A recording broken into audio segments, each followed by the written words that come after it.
As usual, it happens that man changes and God changes. On the way to Brussels, we were informed that the airspace over the airport in Brussels is closed for technical reasons. I did not find out. It is about some frequencies and similar things.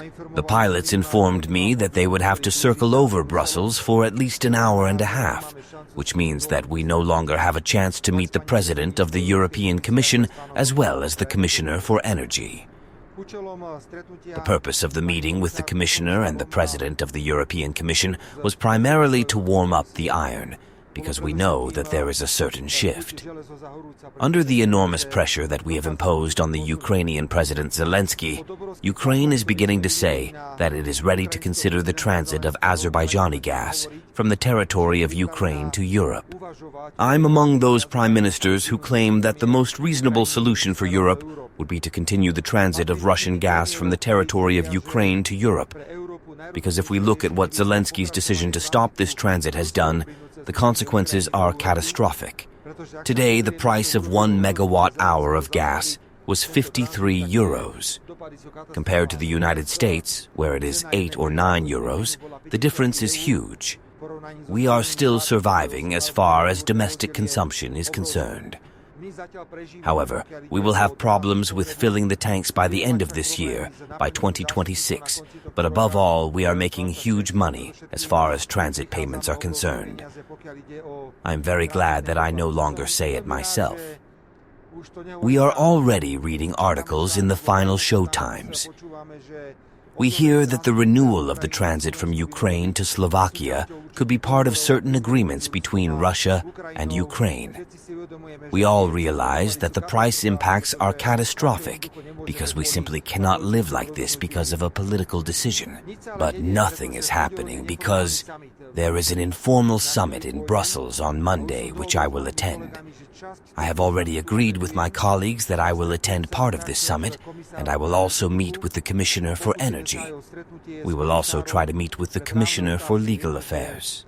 You know, there is a dilemma here whether the country can accept a constitutional amendment on the basis of which we will say that it is not possible for any act of the European Union to have precedence over the constitution of the Slovak Republic. We have a different legal opinion on this. Many other countries have a similar opinion as we do, so I would like to take the opportunity to meet like this. And I especially want to meet with the President of the European Commission because I want to remind her and say that the topic is of great importance. And I repeat again, if I see that Zelensky is pulling us by the nose, I will approach the Reciprocity Committee as soon as there is financial assistance for Ukraine. So it was a good effort. Everything was prepared in Brussels. But let's repeat it on Monday. Another question on the subject of the flight. You are asking about me as Prime Minister. Did something similar happen to me? Maybe where? Or was it unexpected? Maybe on the way to Brussels? It happened to me exactly on the way to Brussels, when they returned us over Brussels because of the fog, and said that we could land at some other airport, which, however, was so far away that it made no sense to land 400 to 500 kilometers. So we returned to Bratislava. I experienced some technical problems with the planes of the past, but these are things that you simply have to deal with.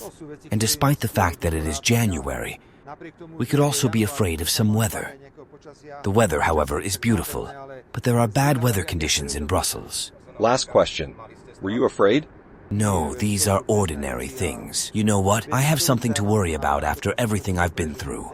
And the Ukrainian side was supposed to participate in the negotiations or not? No, the Ukrainian side was supposed to have yesterday's negotiations with the Commission. That was also one of the reasons why I wanted to talk to Commissioner Jorgensen today and ask how these negotiations went. These were supposed to be purely bilateral Slovak-European talks on gas. They were well prepared. On the contrary, I don't mind. I would rather sacrifice some time for the informal summit, which I would like to be at in general because it is from morning to evening. But in the afternoon, we are doing everything to make these meetings agreed. Despite this, 93% of investments in Slovakia come from the West, the United States, the European Union, and Great Britain. Despite this, 93% of investments in Slovakia come from the West, the United States, the European Union, and Great Britain. Do you have any plans for the road in the near future in this direction? Of course there are plans. More roads in the short term.